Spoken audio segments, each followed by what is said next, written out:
Taong 2006, ang buhay sa Barangay San Isidro sa lalawigan ng Nueva Ecija ay payapa pa ring umaagos, kasabay ng mabagal na paghuni ng hangin at ng gininto ang kulay ng mga palayan.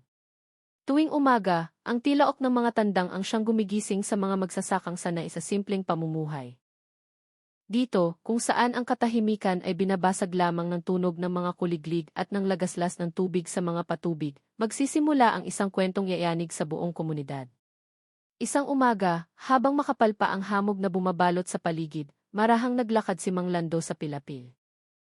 Ang lalaking nasa edad 50 ay kilala sa baryo bilang isang taong matipid magsalita, ngunit may gininto ang puso.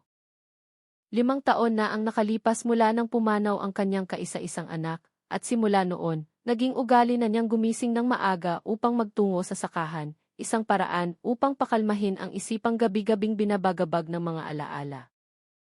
Para sa kanya, ang palayan ay hindi lang taniman, ito ang kanyang santuwaryo, ang lugar kung saan malaya siyang nakikipag-usap sa kanyang sarili at sa mga alaalang hindi na maibabalik. Ngunit iba ang umagang iyon. May kabigatan sa hangin, tila mailihim na itinatago ang kalikasan. Habang papalayo si Mang Lando sa kabahayan, isang kakaibang amoy ang sumalubong sa kanyang pang-amoy. Sa una, inakala niyang amoy lamang iyon ng patay na hayop na napadpad sa gilid ng kanal, isang pangkaraniwang pangyayari pagkatapos ng malakas na ulan. Ngunit habang siya ipapalapit, lalong tumitindi ang halimuyak.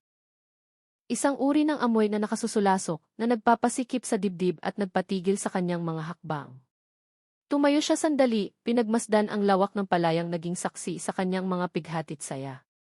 Ginapang ng kanyang mga mata ang lupang basa pa dahil sa ulan kagabi. Bumilis ang tibok ng kanyang puso. May mali.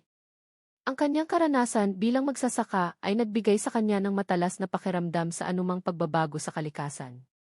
At sa pagkakataong ito, sumisigaw ang kanyang kutob na mayroon siyang dapat alamin. Dahan-dahan siyang lumakad, sinundan ang pinanggagalingan ng amoy. Bumigat ang kanyang mga paa.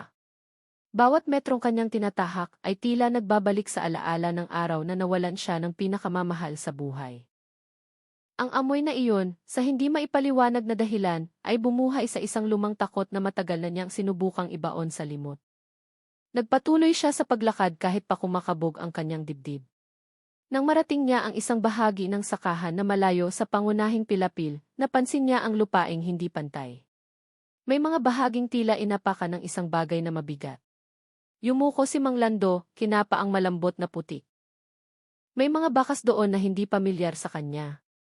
Hindi ito bakas ng kalabaw o ng mga paa ng karaniwang magsasaka. Mas malapad ang mga marka, mas malalim, tila mga guhit ng gulong ng sasakyang hindi naman dapat dumadaan sa lugar na iyon. Huminga ng malalim si Mang Lando. Lalong tumindi ang amoy. Saglit siyang tumalikod, tinakpan ang ilong gamit ang kanyang kamay. Ang kanyang karanasan ay nagsasabing hindi niya dapat harapin ang bagay na ito ng mag-isa. Nagpasya siyang bumalik sa baryo sa lalong madaling panahon. Nagmamadali siyang bumalik, tinahak ang pilapil na ngayon ay tila mas humaba. Ang hanging dati nagbibigay ginhawa ay ngayon ay parang mga karayom na tumutusok sa kanyang bala. Gulong-gulo ang kanyang isip, batid na anumang nasa likod ng amoy na iyon ay hindi isang ordinaryong bagay. Pagdating sa kanilang simpleng bahay, agad niyang tinawag ang asawa, si Aling Nita. Nakita ni Aling Nita ang pamumutla sa mukha ng kanyang asawa. Kilalang-kilala niya ang lalaki. Kapag si Mang Lando ay balisa, tiyak na may malaking bumabagabag dito. Umupo si Mang Lando sa isang lumang silyang yantok, hinahabol ang hininga. Dahan-dahan niyang ipinaliwanag ang lahat, walang pag-eksperimento, gaya ng kanyang ugali.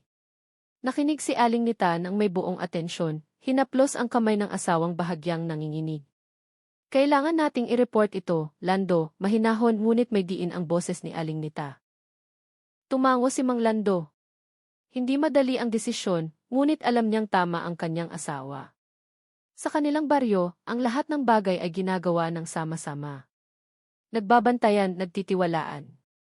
Walang puwang para sa mga lihim na maaaring magdulot ng kapahamakan. Hindi nagtagal, nagtungo sila sa bahay ni Mang Kiko, ang katiwala ng mga lupang sakahan. Nagulat ang lalaki nang marinig ang kwento ni Mang Lando.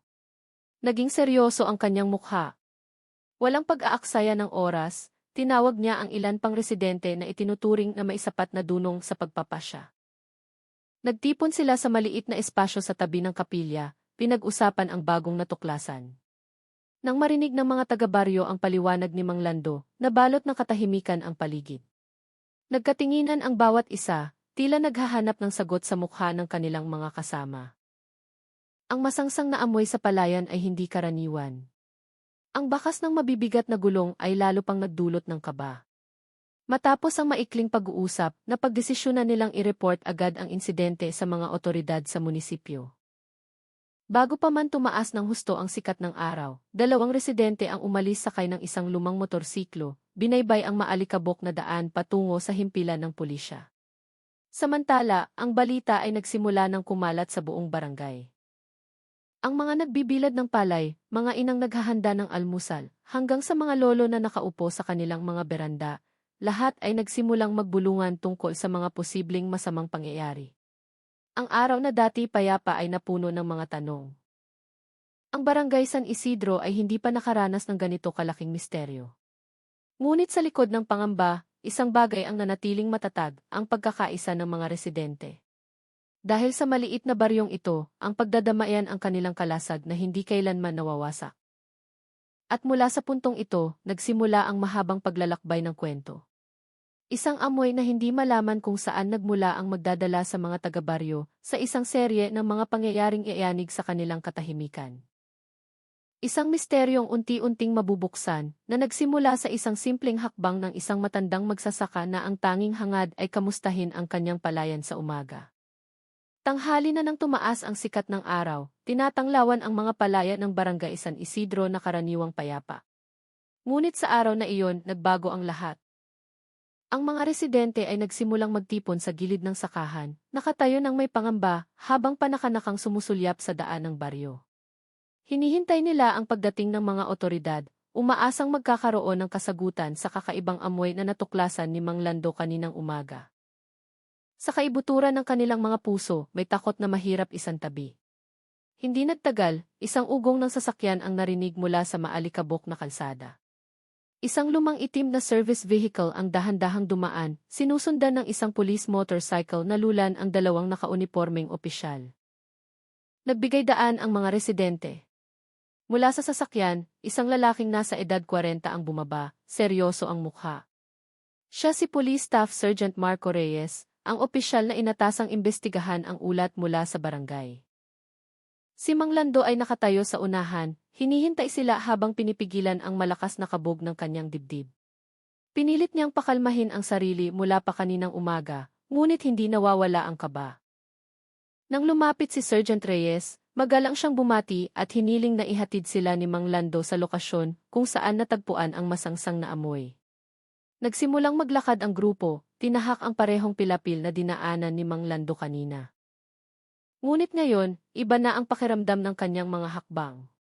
Kung kanina'y mag-isa siyang naglalakad na may gulong isipan, ngayoy kasama na niya ang mga otoridad at mga kapwa residente na nakasunod sa likuran.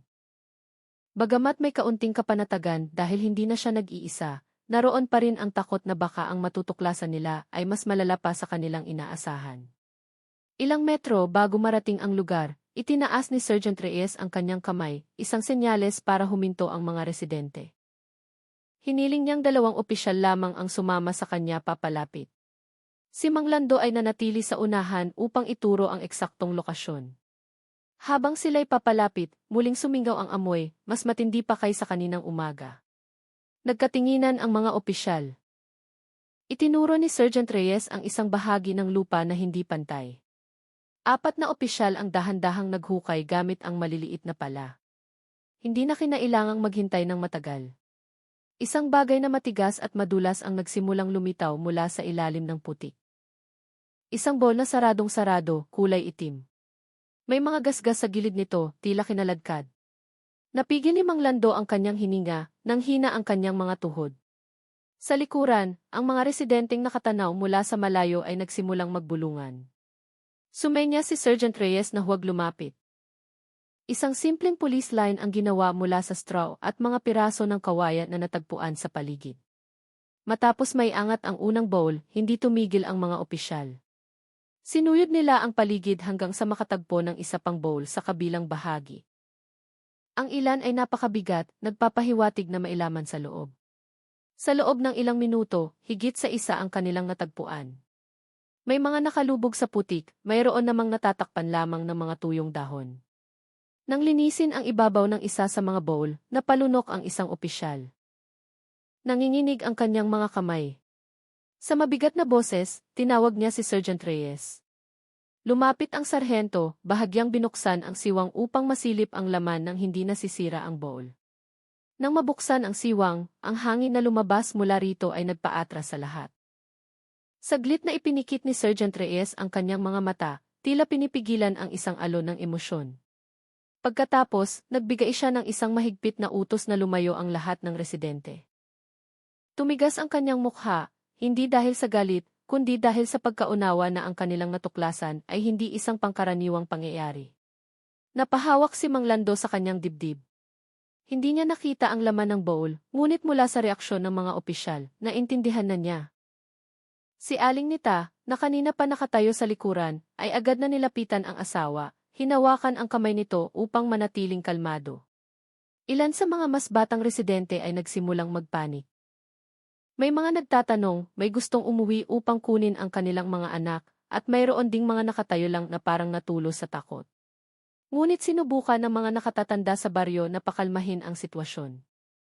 Tinapik nila ang balikat ng mga mas bata, pinaalalahanan na huwag gumawa ng gulo bago pa magkaroon ng opisyal na paliwanag.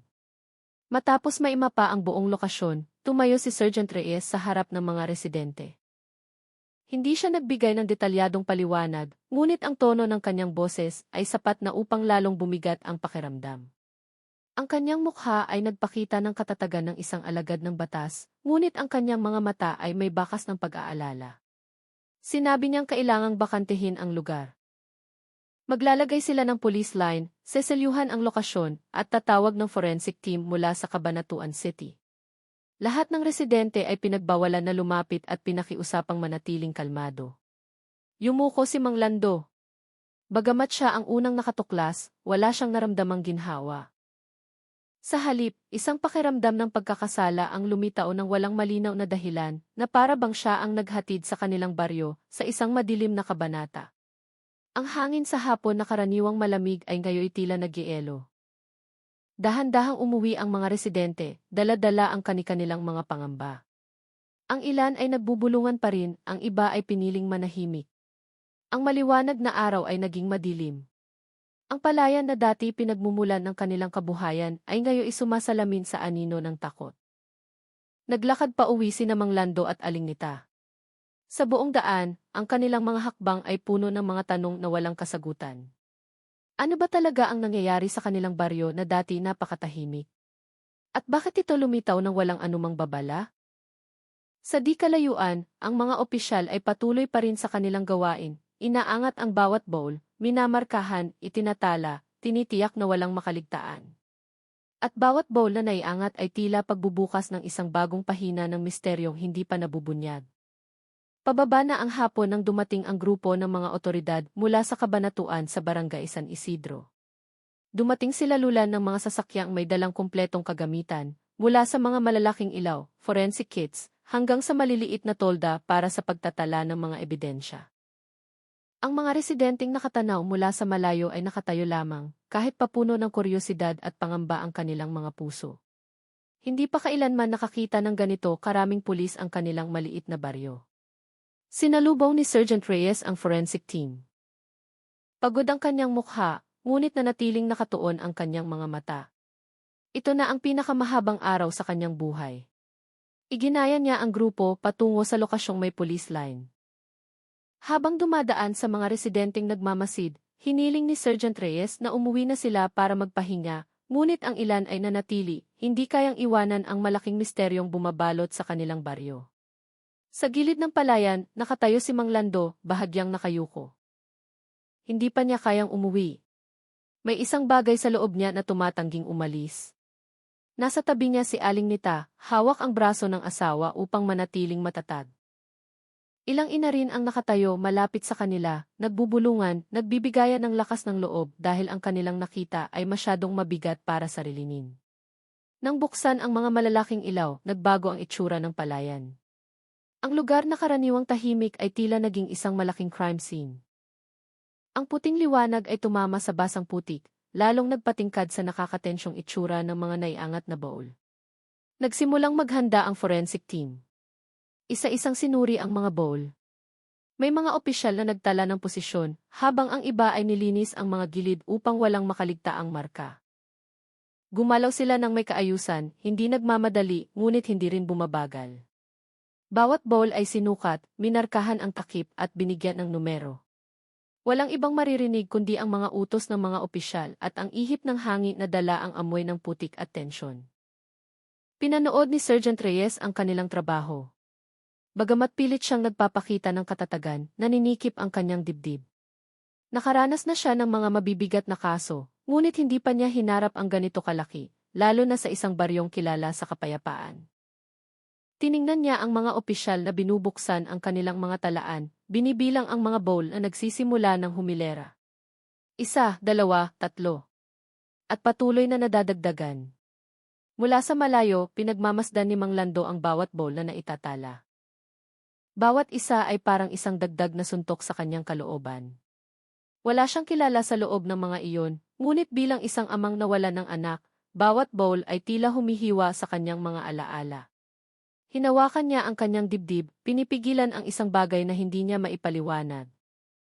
Hinaplos siya ni Aling Nita sa balikat. Uwi na tayo, Lando. Gabi na. Ngunit umiling lamang si Mang Lando. May isang pakiramdam na pumipigil sa kanya. Samantala, napagtanto ng mga opisyal na mas marami pa ang mga bowl kaysa sa kanilang inaasahan. Ang lupang hindi pantay ay nagtatago pa ng mas marami sa ilalim nito. Sinuri ng forensic team ang lupa. Nakita nilang ang ilang bahagi ay tinabunan ng putik na sinadyang ikalat upang magmukhang karaniwang palayan. Nang maiangat ang ika-10 bowl, isang opisyal ang napabulalas, hindi dahil sa gulat, kundi dahil sa pagkaunawa sa bigat ng trabahong naghihintay sa kanila. Ang ika-11 ay natagpuan ilang hakbang mula roon. Ang ika-12 ay nasa mas malalim na bahagi. Sa di kalayuan, ang mga residenteng nagmamasid ay nagsimula ng magbilang sa kanilang isipan. Bawat numerong nadadagdag ay nagtatanim ng bagong takot. Sa gitna ng proseso, pansamantalang huminto ang forensic team upang tiyakin ang bilang. Nagbulungan sila, tinutugma ang mga numero, sinusuri muli ang mga posisyon. Walang puwang para sa pagkakamali. Lumapit si Sergeant Reyes, tiningnan ang mga numerong nakasulat sa kanilang talaan. Mula sa kanyang ekspresyon, naramdaman ng mga residente ang bigat ng kanilang hinaharap. Si Mang Kiko, ang katiwala ng sakahan, ay nakatayo malapit sa iba pang residente. Nakaramdam siya ng pagsisisi dahil hindi niya napansin ang pagbabago sa lupa. Sa mahinang boses, sinabi niya kay Mang Lando, kung sana ay mas madalas kong sinisiyasat ang dulo ng sakahan, baka nalaman natin agad. Tinapik ni Mang Lando ang braso ni Mang Kiko, sinusubukang pakalmahin ito. Walang sinuman sa baryo ang mag-aakalang ang palayang inalagaan nila ng maraming taon ay magiging taguan ng isang madilim na lihim. Nagpatuloy ang pagsusuri hanggang sa dumilim ang kalangitan. Nagdagdag ang mga opisyal ng mga ilaw upang manatiling malinaw ang lugar. Lalong naging nakakakilabot ang paligid. Ngunit hindi pa rin umalis ang mga residente. Nakaupo sila sa pilapil, yakap ang kanilang mga tuhod, o nakatayo habang magkakaakbay. Nang matapos ang pansamantalang pagtatala, inihayag ng forensic team ang bilang ng mga bowl na natagpuan. Ang boses nila ay hindi malakas, ngunit sapat na upang marinig ng lahat.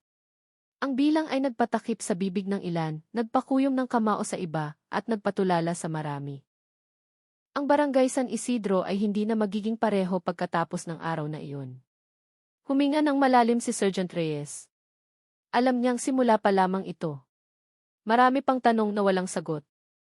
Ngunit ang pinakamabigat ay ang katotohanang ang misteryong ito ay mas malaki kaysa sa kanilang inaakala, at siya ang dapat mamuno hanggang sa dulo, anuman ang panganib.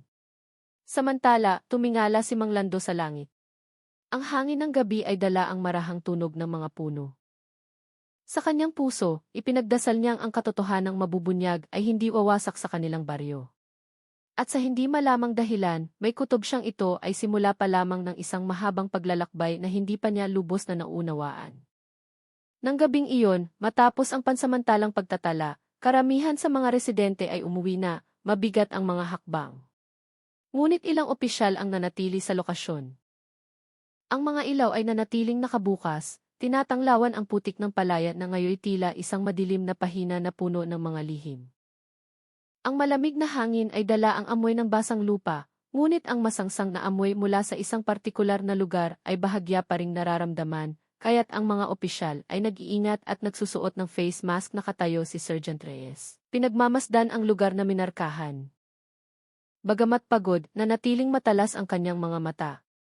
Alam niyang ang gabi ang pinakamagandang pagkakataon upang makita ang mga bagay na madalas hindi nakikita sa umaga. Sa liwanag na nagmumula sa isang direksyon, mas malinaw ang mga anino at mas kitang-kita ang anumang bakas. Tinawag niya ang 2 miyembro ng forensic team upang suriin ang paligid ng mga bowl na hindi pa naaangat. Dahan-dahan silang gumalaw, tila natatakot na abalahin ang lupang naging piping saksi. Bawat hakbang nila ay nag-iiwan ng maliliit na marka sa putik, kaya't maingat sila upang hindi matakpan ang anumang mahalagang bakas. Hindi kalayuan sa police line, isang opisyal ang nakatuklas ng isang mahabang uka sa lupa. Hindi regular ang hugis nito, ngunit ang lapad ay malinaw na hindi bakas ng tao. Lumapit si Sergeant Reyes at yumuko. Ginamit niya ang isang maliit na patpat upang suriin ang lalim. Bakas ng gulong, mahina niyang sabi, ngunit hindi ito gulong ng motorsiklo ng baryo. Masyadong malalim ang diin sa lupa para sa isang magaang na sasakyan. Ang lapad nito ay mas malaki kaysa sa gulong ng kariton na karaniwang ginagamit ng mga residente. Agad na kinuhanan ng litrato at sinukat ng forensic team ang bakas, saka minarkahan ng isang maliit na karatula. Sa dulo ng bakas, may mga talsik ng putik, tila may isang bagay na hinila o itinulak ng may malakas na puwersa. Pinagmasdan ito ni Sergeant Reyes. Sinubukan niyang isipin kung paano napunta ang mga bowl sa gitna ng malawak na palayan nang hindi nakalikha ng ingay. Sa isang maliit na baryo, ang tunog ng makina sa gabi ay hindi madaling makalimutan. Ngunit nakapagtataka, halos walang residente ang nakarinig ng anuman sa mga nakaraang linggo. Ang misteryong iyon ang nagpakunot sa noo ni Sergeant Reyes. Hindi nagtagal, isang opisyal ang tumawag mula sa mas malayong bahagi. Sa ilalim ng sinag ng ilaw, may nakitang mga bakas ng sapatos. Hindi lang isa, kundi ilan. Hindi masyadong malalim na nagpapahiwatig na ang naglakad ay hindi nagbubuhat ng mabigat. Ngunit kakaiba ang pattern ng distansya. Tila nagmamadali o tensyonado. Hiniling ni Sergeant Reyes na imapa ang mga bakas. Pagkatapos, sinundan niya ang direksyon nito. Dahan-dahan ang kanyang mga hakbang. Nagtapos ang mga bakas malapit sa isang kumpol ng matataas na talahib. Doon, ang lupa ay bahagyang nakalubog, tila ginawang hintayan o tindigan. Maingat na hiniwalayan ni Sergeant Reyes ang mga talahib. Sa ilalim, mayroong tila mga hibla ng tela, marahil ay piraso ng sako o pambalot na sumabit. Kinuha ito ng isang opisyal gamit ang tiyan at inilagay sa isang maliit na evidence bag. Ang mga maliliit na bagay na tulad nito ay madalas na nagiging malaking susi sa isang investigasyon. Lalong tumahimik ang paligid. Tanging tunog ng mga kulisap at ihip ng hangin ang maririnig. Para kay Sergeant Reyes, ang katahimikan ay laging may dalang-dalawang kahulugan, kapayapaan at panganib. Sa likod ng katahimikan ay madalas na may nakatagong hindi madaling hulaan. Hindi kalayuan sa pangunahing lokasyon, 2 opisyal ang muling nakahanap ng isa pang bagay. Isang malaking bakas ng paa sa lupa na iba sa mga naunang nakita. Sa pagkakataong ito, mas malalim, na tila may isang taong nakatayo habang nagbubuhat ng isang bagay na mabigat. Ang bakas ay patungo sa pilapil, pagkatapos ay nawala na lang sa mas matigas na lupa. Tinawag ni Sergeant Reyes ang kanyang team upang suriin ito ng mas detalyado. Napagtanto niyang ang mga bakas na ito ay hindi lumitaw ng mag-isa. May isang pattern na nagsisimulang mabuo kahit hindi pa malinaw. Tila may ilang taong nagtrabaho sa magkakaibang oras, o marahil ay nagmamadali. Samantala, sa kabilang bahagi ng palayan, isang mas batang opisyal ang nakapansin ng isang bagay na kumikinang. Yumuko siya at nakita ang isang maliit na piraso ng tali na tila galing sa isang bowl. Kupas na ang kulay nito at medyo basa, ngunit matibay pa rin. Ibinigay niya ito kay Sergeant Reyes. Ang ganitong uri ng tali ay hindi galing dito sa baryo, sabi ng isang mas bihasang opisyal. Tumango si Sergeant Reyes. Karaniwang gumagamit ang mga residente ng ibang uri ng tali para sa kanilang mga sako o kagamitang pang-agrikultura. Ito ay mas makapal at tila ginamit para sa malalaking bagay. Ang bawat bakas ay unti-unting bumubuo ng isang malabong larawan sa isip ni Sergeant Reyes. Pakiramdam niya ay para siyang nagbubuo ng isang puzzle, ngunit hindi pa niya alam kung ano ang kalalabasan. Bawat maliit na ebidensya ay nagpapabatid sa kanya na ang kasong ito ay hindi isang biglaang pangyayari. May pagpaplano, may paghahanda, at may intensyon na hindi dapat mangyari sa isang maliit na baryo tulad ng San Isidro. Habang lumalalim ang gabi, nagpa siya ang forensic team na pansamantalang itigil ang pagsusuri. Ipagpapatuloy nila ito kinabukasan kapag mas malinaw na ang liwanag. Saglit na tumayo si Sergeant Reyes, pinagmasdan ang palayan na ngayon naging isang malaking lugar ng investigasyon. Sa di kalayuan, ang mga ilaw mula sa mga bahay ng residente ay tila maliliit na dilaw na tuldok na marahang kumikislap. Natulog ang baryo ng may takot, dala ang kani-kanilang mga dasal. Samantala, sa gitna ng palayan, ang mga bakas ay naghihintay na magkwento. At para kay Sergeant Reyes, ang gabing iyon ay tanda ng simula ng isang mahabang paglalakbay patungo sa katotohanan, kahit hindi pa niya alam kung gaano kalalim ang misteryong magdadala sa kanya. Kinaumagahan, ang sikat ng araw na karaniwang nagdadala ng init ay tila iba para sa mga residente ng Barangay San Isidro. Bagamat tumilaok pa rin ang mga tandang, hindi na ito nangangahulugan ng isang payapang simula ng araw. Maraming residente ang mas maagang gumising kaysa karaniwan, nakaupo sa kanilang mga beranda, pinagmamasdan ang daan na nagsisimula ng mapuno ng mga opisyal at sasakyan ng pulisya. Sa barangay hall, nagtayo ng isang pansamantalang outpost ang ilang opisyal. Isang mahabang mesa ang inilagay sa gitna ng silid, pinalibutan ng mga plastik na upuan. Naghanda si Sergeant Reyes at ang kanyang team para sa pagsisiyasat sa mga saksi. Nais nilang tiyakin na lahat ng impormasyon ay maingat na mapoproseso. Si Mang Lando ang unang tinawag. Pagpasok niya sa barangay hall, tila nag-aalangan ang kanyang mga hakbang. Hindi dahil sa takot sa mga otoridad, kundi dahil sa mga pangyayari kahapon na yumanig sa kanyang puso. Dahan-dahan siyang umupo. Sinalubong siya ni Sergeant Reyes ng isang magiliw na ngiti, sinusubukang pagaanin ang tensyon. Mang Lando, maaari po ba ninyong ikwento mula sa simula? Huwag po kayong magmadali, sabi ni Sergeant Reyes. Sa mahinang boses, ikinuwento ni Mang Lando kung paano niya natagpuan ang masangsang na amoy. Maingat ang bawat salitang lumabas sa kanyang bibig. Inilarawan niya ang kanyang nakita ng walang labis o kulang.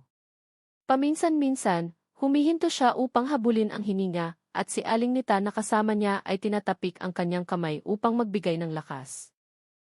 Tumango ng ilang beses si Sergeant Reyes. Maingat siyang nagtala, tinitiyak na walang detalyeng makaligtaan. Nang matapos, nagpasalamat siya kay Mang Lando.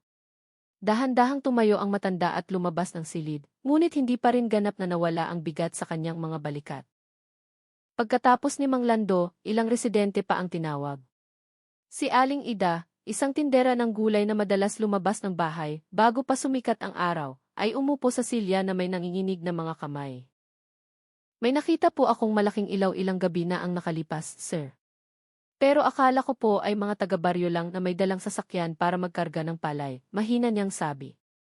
Tinanong ni Sergeant Reyes ang mas detalyadong oras, ang direksyon ng ilaw, at kung may narinig siyang tunog. Sinubukan ni Aling Ida na alalahanin.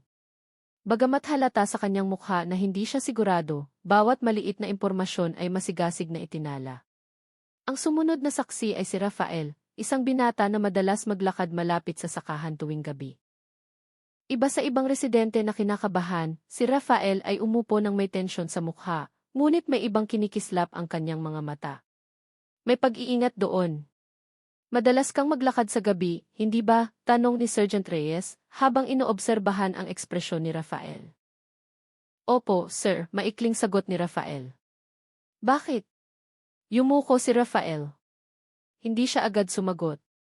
Pagkaraan ng ilang segundo, mahina siyang nagsalita, "Hindi po ako makatulog, sir. Kaya naglalakad-lakad lang po ako."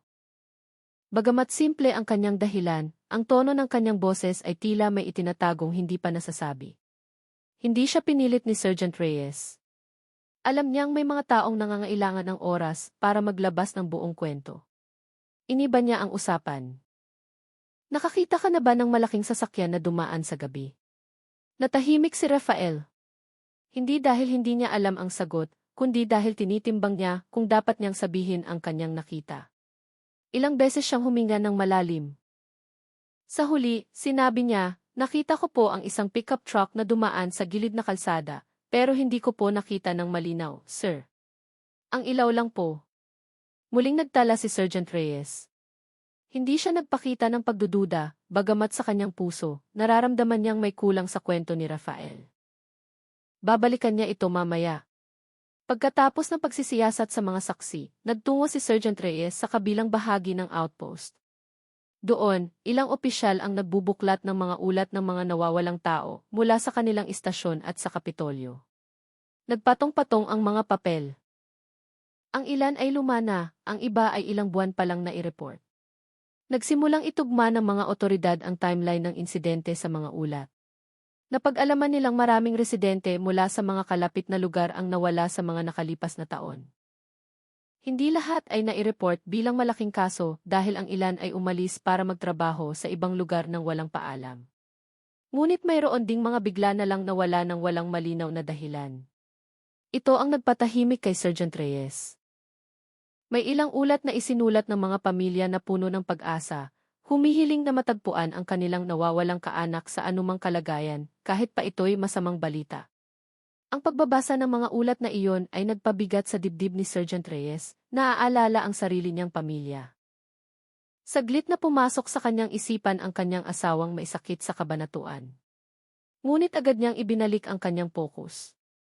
Sa labas ng barangay hall, dumating si Isabel, isang batang mamamahayag, dala ang kanyang kamera at kwaderno. Narinig niya ang balita mula sa kanyang kasamahan sa kabanatuan at agad na nagtungo sa baryo. Matapos magalang na humingi ng pahintulot, nagsimula siyang magtala ng impormasyon. Sa kanyang puso, naramdaman ni Isabel na iba ang kasong ito. May isang bagay na nag-udyok sa kanya na mas palalimin ang kanyang pagkakasangkot, hindi lang para sa balita, kundi dahil nararamdaman niya ang pighating bumabalot sa baryo.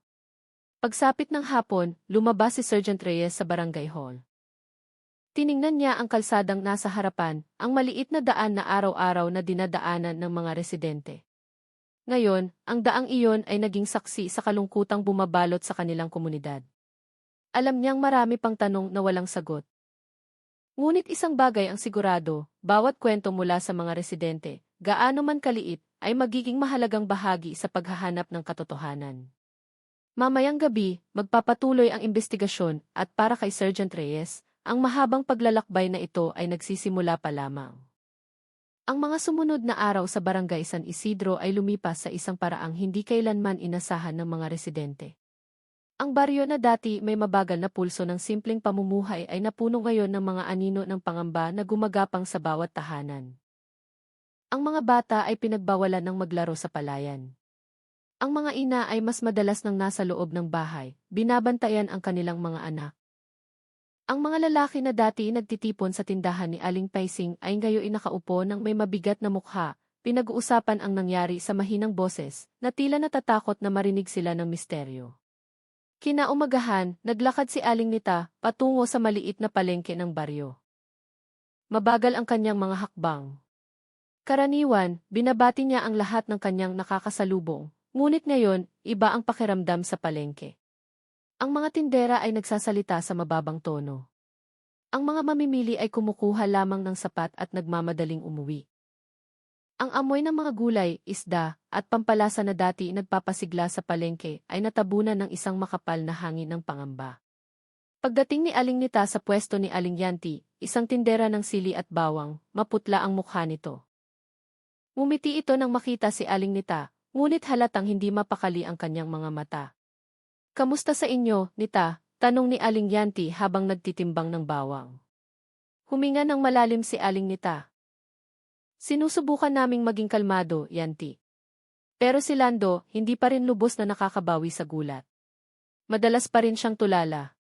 Tumingin si Aling Yanti sa paligid, tinitiyak na walang ibang nakikinig. Lumapit siya at bumulong, sa tingin mo ba, may taga rito na sangkot? Ang tanong na iyon ay lumutang sa hangin. Isang tanong na ayaw bigkasin ang sinuman, ngunit lihim na sumusulpot sa isipan ng bawat residente. Natahimik si Aling Nita. Alam niyang kailangan ng pag-iingat sa mga panahong ito. Ang pagbibintang ng walang ebidensya ay sisira lamang sa kapatiran ng baryo. Huwag, Yanti. Huwag tayong mag-isip ng ganyan. Ipagkatiwala na lang natin sa mga pulis, mahinahon niyang sabi. Dahan-dahang tumango si Aling Yanti, bagamat ang kanyang isip ay binabagabag pa rin ang takot. Sa kabilang dako ng baryo, sa tindahan, ilang kalalakihan ang nakaupo, ang kanilang mga baso ng kape ay matagal nang hindi nagagalaw. Putol-putol ang kanilang usapan. Minsan, matagal silang tahimik, tapos may isang magsasalita ng mahina at muling tatahimik. Dumating si Mang Kiko at umupo sa kanilang tabi. Gusot ang kanyang mukha, tila may dalang pasanin na mas mabigat kaysa sa kanyang makakaya. Kiko, ikaw ang pinakakabisado sa palayan. Wala ka bang napansin na kakaiba? Tanong ng isang residente. Yumuko si Mang Kiko, ang kanyang mga daliri ay marahang tumatambol sa mesa. Nagsisisi ako. Kung sana'y mas madalas kong sinuri ang mga sulok ng sakahan, baka nalaman natin agad. Ang mga salitang iyon ay nagpayuko sa ilan sa kanila. Walang gustong manisi. Ang maliit na baryo ay laging nabubuhay sa pagtitiwala. Ngunit ang balita tungkol sa mga bowl ay lumikha ng lamat sa katahimikang kanilang binuo. Sa mga tahanan, ang mga bata ay nagtatanong sa kanilang mga magulang. Inay, bakit po ang daming pulis? Itay, bakit po bawal na tayo sa palayan? Ang mga tanong ay sinasagot ng paunti-unti, ngunit hindi maitago ang pag-aalala ng mga magulang. Ang kanilang mga mukha ay nagpapakita ng tensyong bihirang makita sa baryo. Samantala, si Rafael ay naglalakad ng walang patutunguhan sa gilid ng baryo. Sanay na ang binata sa mga tingin ng mga taong puno ng pagdududa o simpatya. Ngunit ngayon, iba ang tingin ng mga residente. Ang ilan ay tumitingin sa kanya na para bang may alam siyang hindi pa sinasabi. Iniiwasan ni Rafael ang mga tao, pinipili ang mga tahimik na lugar na nagbibigay sa kanya ng espasyo para huminga. Nang makarating siya sa gilid ng ilog, umupo siya sa isang malaking bato. Dahan-dahang umagos ang tubig, sumasalamin sa sikat ng araw. Ang tanawin ay karaniwang nakakapagpakalma, ngunit ngayon ay lalo lamang nagpuno sa kanyang isipan. Alam niyang may dapat siyang sabihin sa mga otoridad, ngunit isang bahagi ng kanyang sarili ay natatakot pa rin. Takot na mapagbintangan, takot na maging scapegoat, o takot na alalahanin ang isang bagay na matagal na niyang pinipigilan. Sa gitna ng pangamba, si Isabelle, ang batang mamamahayag, ay muling bumisita sa bahay ng isang residenteng pumayag magkwento. Hindi lang siya naghahanap ng balita. May isang bagay sa boses ng mga residente, sa kanilang mga matang puno ng pag-aalala, na nag-udyok sa kanya na unawain ang kwento ng mas malalim. Naramdaman niyang tila hinihiling ng baryo na pakinggan niya sila gamit ang puso, hindi lang ang panulat. Samantala, ang barangay hall ay muling napuno ng mga otoridad na nagtatrabaho. Sa loob, nakatayo si Sergeant Reyes sa harap ng isang bagong kabit na mapa. Hindi lang ang investigasyon ang kanyang iniisip, kundi pati na rin ang kaligtasan ng mga residente. Naunawaan niyang ang takot na hindi na pamamahalaan ay maaaring maging tsismis, at ang tsismis ay mas nakakasira kaysa sa anuman. Sa kanyang puso, ipinagdasal niyang manatiling kalmado ang mga residente. Tiningnan niya ang larawan ng kanyang asawa sa kanyang pitaka, huminga ng malalim at mahinang sinabi sa sarili, kailangan kong maging matatag. Umaasa sila sa akin. Pagsapit ng hapon, umalingaw ang tawag sa pagdarasal mula sa kapilya. Ang tunog na iyon ay karaniwang nagdadala ng kapayapaan. Ngunit sa pagkakataong ito, ang panawagan ay tila isang paalala na magpakatatag, na magtulungan. Saglit na huminto ang mga residente sa kanilang mga pangamba, yumuko, at nagdasal na sana'y malutas na ang madilim na lihim na bumabalot sa kanila. Sa gitna ng mga anino ng takot, may isang bagay na nanatiling nagniningas, ang pag-asa na ang katotohanan ay matatagpuan din. Ang pag-asa na ang barangay San Isidro ay muling magiging isang payapang lugar, kung saan ang tunog ng hangin, ang pagaspas ng palay, at ang halakhak ng mga bata ay muling pupuno sa kanilang mga araw. Kinaumagahan, mas malamig ang hangin sa Barangay San Isidro.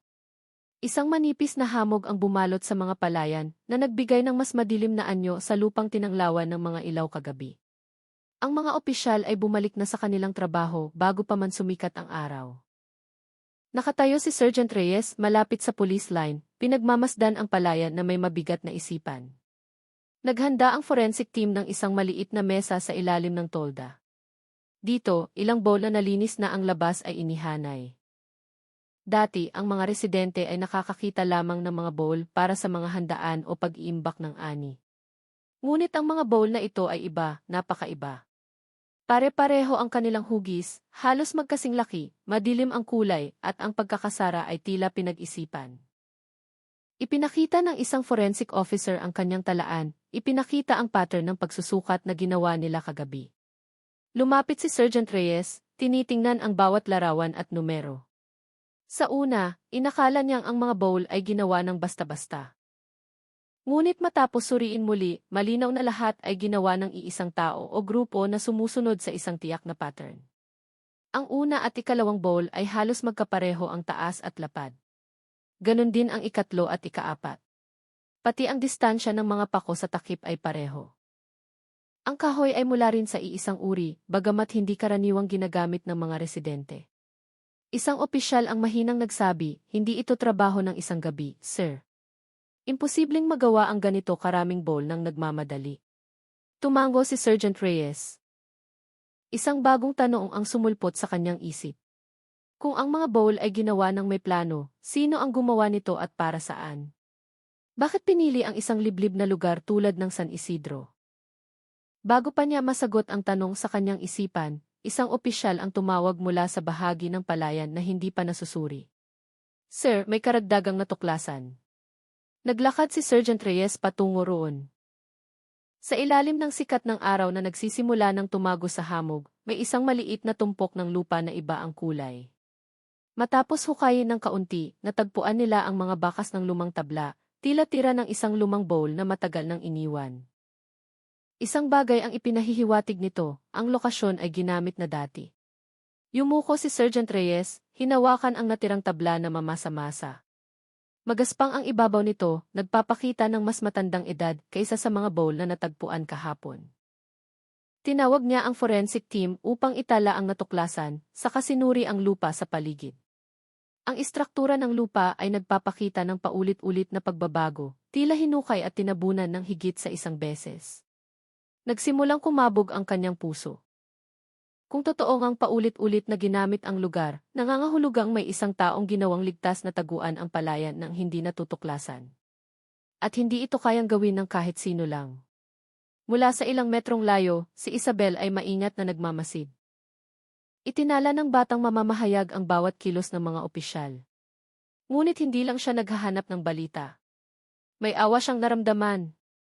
Ang makita ang maliit na baryong ito na sinasalanta ng isang malaking misteryong hindi nila maintindihan. Ibinaba niya sandali ang kanyang kamera at lumapit kay Mang Kiko na nakatayo hindi kalayuan. Mang Kiko, nakakita na po ba kayo ng mga dayo sa paligid ng palayan sa mga nakaraang taon? Tiningnan ni Mang Kiko ang palayan na may malabong mga mata. Huminga siya ng malalim bago sumagot. Minsan po, may mga tagalabas na dumadaan, sabi nila ay mangingisda o manguha ng kawayan sa gilid ng sapa. Hindi po ako naghinala noon. Dahan-dahang nagtala si Isabel. Mahalaga ang sagot na iyon, bagamat hindi pa ito humahantong sa isang konklusyon. Sa kabilang bahagi ng palayan, ilang opisyal ang nag-alis ng putik mula sa ulan at natagpuan ang isang hindi natural na pattern ng pagkakalat nito. Ang putik ay tila sinadyang ipantay upang itago ang mga bakas ng paghukay. Pare-pareho ang pattern sa ilang lugar na nagpapakita na ang gumawa nito ay may pare-parehong paraan ng pagtatrabaho. Ang tanawing ito ay nagpatayo kay Sergeant Reyes ng matagal. Naramdaman niya ang isang malaking pasanin sa kanyang dibdib. Habang dumarami ang ebidensya, lalong nagiging malinaw na mas komplikado ang kasong ito. Pinagmasdan niya ang mga koneksyon ng mga pahiwatig na may pakiramdam na mahirap ilarawan, isang halo ng determinasyon at pag-aalala. Pagsapit ng tanghali, nagsimulang dumating ang mga residente sa gilid ng palayan upang manood mula sa malayo. Hindi sila nangahas lumapit, ngunit ang kuryosidad at pangamba ay nagpatayo sa kanila ng grupo-grupo, nagbubulungan. Si Aling Nita, na dumating kasama ang ilang ina, ay nagsabi sa nanginginig na boses, kung totoo ngang matagal nang ginagamit ang lugar na ito, sino ang gumagawa nito nang hindi natin nalalaman? Sumagot ang isa pang ina, maliit lang ang baryo natin, Nita. Imposibleng may malaking nangyayari nang hindi naririnig. Pero ang katotohanan, wala tayong alam.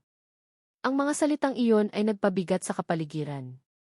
Walang nangahas na mag-isip pa, ngunit ang pangamba ay gumapang sa bawat usapan.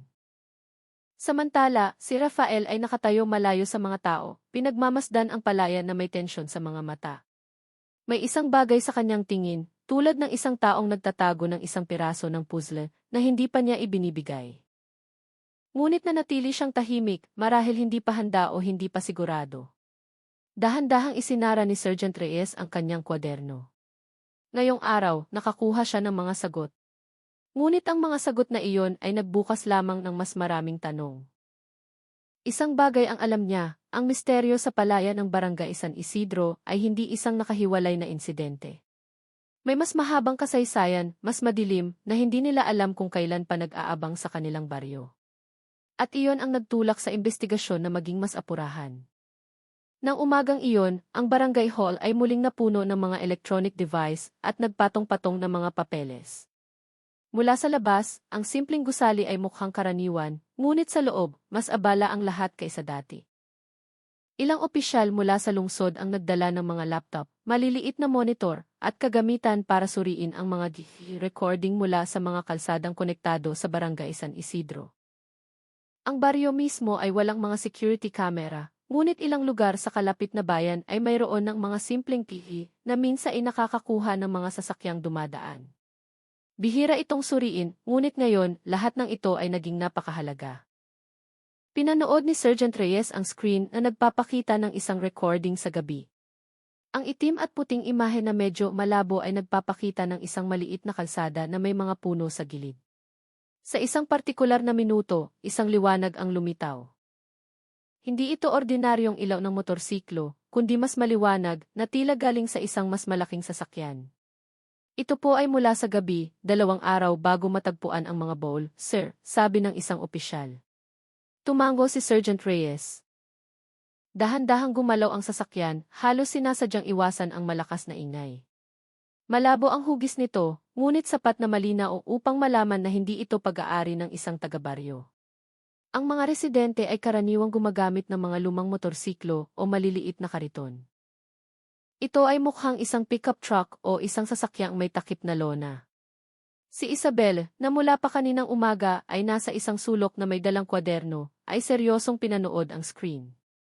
Hindi siya gaanong nagsasalita, ngunit itinala niya ang bawat detalyeng sa tingin niya ay mahalaga.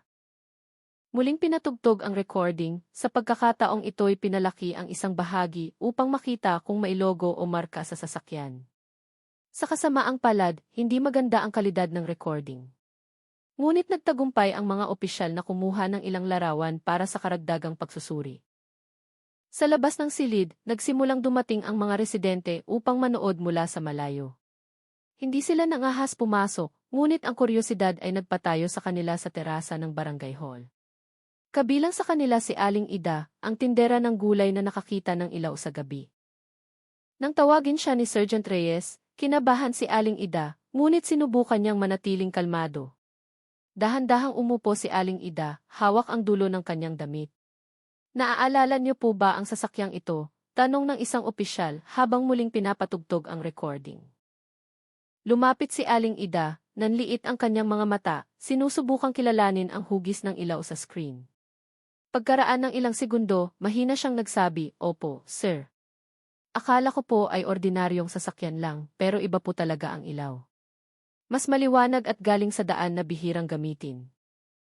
Itinala ni Sergeant Reyes ang kanyang sinabi. Alam niyang tapat na saksi si Aling Ida. Ang babae ay hindi kailanman mahilig gumawa ng kwento. Pagkatapos lumabas ni Aling Ida, si Rafael naman ang tinawag. Dumating ang binata na may tensyon sa mukha, tila naghahanda para sa isang mabigat na tanong. Umupo siya ng walang imik. Gusto naming malaman ang opinyon mo sa recording na ito, sabi ni Sergeant Reyes, habang muling pinapatugtog ang parehong bahagi. Tinitigan ni Rafael ang screen na may mga matang mahirap basahin. May isang bagay na gumalaw sa kanyang tingin, isang maliit na takot, pag-aalinlangan, at marahil ay isang pag-amin na hindi pa niya nabibigkas. Matapos tumitig ng ilang sandali, maikli siyang nagsabi, "Nakita ko po ang ilaw na yan, sir. Pero hindi ko po nakita ng malinaw ang sasakyan." Ang tono ng kanyang boses ay tila tapat, ngunit may isang maliit na paghinto bago siya nagsalita, na para bang may pinipigilan siyang ibang pangungusap. Napansin ito ni Sergeant Reyes, ngunit pinili niyang huwag masyadong diinan si Rafael. "Naiintindihan namin, pero kung may maaalala ka pa mamaya, pakisabi sa amin," mahinahon niyang sabi. Tumango si Rafael at lumabas na may mabigat na kalooban.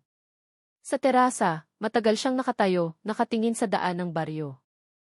May isang bagay sa kanyang isipan na nagpabigat sa kanyang mga hakbang, na para bang may dala siyang isang lihim na hindi niya hiningi. Samantala, nakahanap ang forensic team ng isa pang recording mula sa ibang key. Sa pagkakataong ito, nagpapakita ito ng isang katulad na sasakyan na dumaan mga 2 linggo na ang nakalipas, ngunit sa ibang oras. Ito ay lalong nagpatibay sa hinala na ang paggalaw ay hindi nangyari ng isang beses lamang, kundi paulit-ulit. Nagsimulang mabuo ang isang pattern. Ang sasakyan ay laging lumilitaw sa mga oras na tahimik, kapag karamihan sa mga residente ay tulog na. Lagi itong dumadaan sa gilid na kalsada na bihirang gamitin, saka nawawala sa direksyon na patungo sa palayan kung saan natagpuan ang mga baul. Nang i-report ng mga opisyal ang natuklasan, lalong tumindi ang tensyon sa silid. May isang bagay na malinaw na kanilang tinutugis, ngunit malabo pa rin ang koneksyon. Tumayo si Sergeant Reyes sa harap ng mapa, itinuro ang daan na tinahak ng sasakyan. Kung ang sasakyang ito ay paulit-ulit na pumapasok at lumalabas dito, ibig sabihin ay alam na alam ng gumagawa nito ang kondisyon ng baryo. Hindi sila dumaan sa pangunahing kalsada, kundi sa maliliit na daan na kahit ang mga taga rito ay bihirang gamitin sa gabi. Isang opisyal ang nagsabi, alam din nila kung kailan tulog ang mga tao, kung kailan tahimik ang baryo. Ang pahayag na iyon ay nagpatahimik sa lahat. Naglalaman ito ng isang hindi maiiwasang konklusyon, ang gumagawa nito ay maaaring hindi isang ganap na dayuhan. Maaaring isang taong dating nanirahan o nagtrabaho sa paligid ng baryo, o isang taong maingat na pinag-aralan ang mga gawin ng mga residente. Sa labas, marahang umihip ang hangin, pinagalaw ang mga dahon ng saging. Ang mga residenteng nagtipon sa labas ay nagsimulang magbulungan, nagkatinginan na may takot at kuryosidad. Sa di kalayuan, ang tunog ng isang ibon na karaniwang masaya ay tila malungkot, na para bang nakikiramay sa pagkabalisa ng baryo. Muling tiningnan ni Sergeant Reyes ang recording. Ang malabong ilaw na iyon ay tila tumatawag sa kanya na magbunyag pa.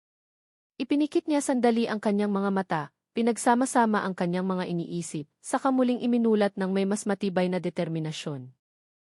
Sa kanyang puso, sinabi niya, ano man ang mangyari, kailangan kong malaman kung sino ang nagdala ng sasakyang iyon dito.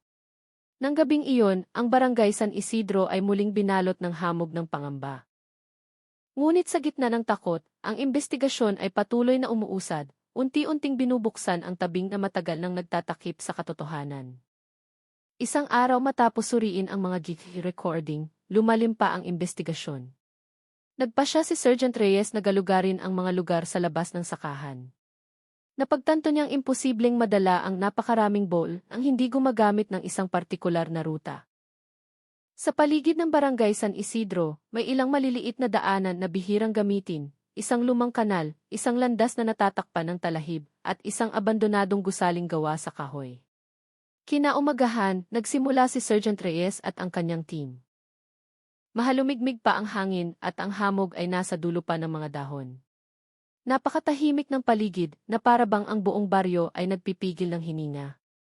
Nagsimula sila sa isang lumang gusaling kahoy sa gilid ng maliit na gubat. Dati itong imbakan ng ani, ngunit 5 taon nang nakatiwangwang.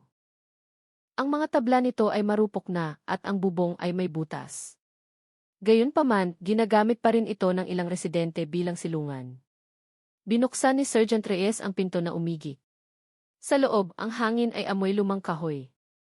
Ang sikat ng araw ay tumagos sa mga siwang, tinatanglawan ang alikabo. Sinuri ng mga opisyal ang sahig at mga sulok. Hindi nagtagal, isang opisyal ang tumawag sa mahinang boses. Sir, tingnan niyo to. Sa isang sulok, sa ilalim ng mga lumang tabla, may mga bakas ng maliit na gulong. Hindi kasing dami ng nasa sakahan, ngunit sapat na malinaw upang malaman na may isang bagay na hinila papasok o palabas. Ang lapad nito ay kapareho ng mga bakas sa sakahan. Bukod dito, may mga gasgas sa dingding na tila may isang mahabang bagay na kumaskas habang inililipat. Pinagmasdan ni Sergeant Reyes ang mga marka. May isang bagay na hindi pangkaraniwan. Ginamit ang gusaling ito at hindi para sa magaang na bagay, mahina niyang sabi. Hiniling niyang kunan ito ng litrato at sukatin. Nagpatuloy sila sa ibang lugar. Hindi kalayuan, may isang lumang kanal na sumusunod sa daloy ng maliit na sapa. Matagal na itong hindi nalilinis kaya puno ng lumot at mga tuyong dahon. Ngunit, may mga bahaging tila inapakan o dinaanan ng isang bagay na mabigat. Ang lupa sa gilid ng kanal ay masiksik. Sinundan ng team ang kanal. Sa isang likuan na natatakpan ng mga palumpong, nakakita sila ng isang piraso ng tali. Ang kulay nito ay kapareho ng natagpuan malapit sa mga baul. Kinuha ito ni Sergeant Reyes at sinuri. Hindi ito nagkataon lang. Nasa tamang landas tayo. Pagkatapos, sinuyod nila ang isang daanang lupa na nag-uugnay sa baryo at sa gubat. Bihira itong gamitin dahil matarik at mabato. Ngunit iyon mismo ang dahilan kung bakit ito perpekto para sa isang taong gustong magdala ng isang bagay nang hindi nakikita.